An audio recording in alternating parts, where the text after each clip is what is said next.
Welcome everyone. Today I'd like to show you a MacPherson strut suspension that I've been working on.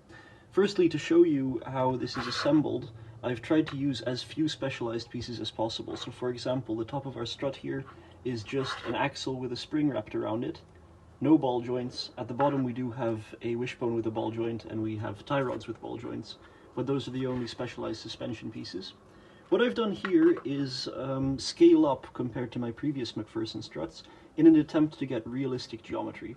For example, you can see that our steering axis is not perfectly vertical, so we have some kingpin inclination.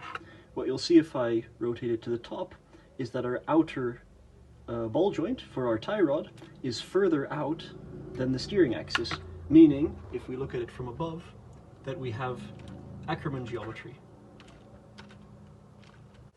In order to achieve this, I've had to do some slightly unconventional things. For example, the tie rods are not perfectly in line with each other. This is actually what many cars use, but it's not often seen in Lego.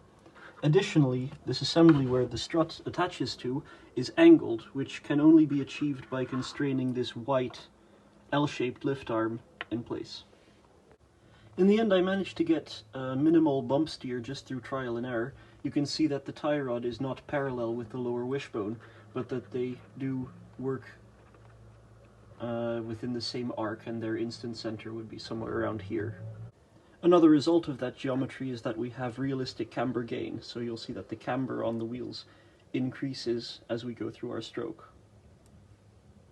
And finally, in order to get a little bit of a caster angle, I utilized the oldest trick in the book, which is simply take your entire front suspension assembly and put it at a little bit of an angle when compared to the floor. This gives us a slightly backward caster angle. Now I've assembled a bit of a simple chassis using this front suspension. This was somewhat inspired by, for example, a BMW Z4. We have a straight 6 in the front, rear wheel drive.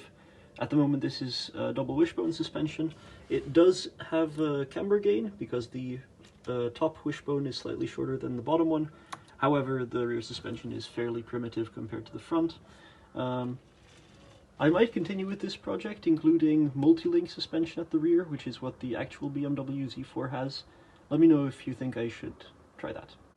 Until then, thank you very much for watching. Catch you in the next one.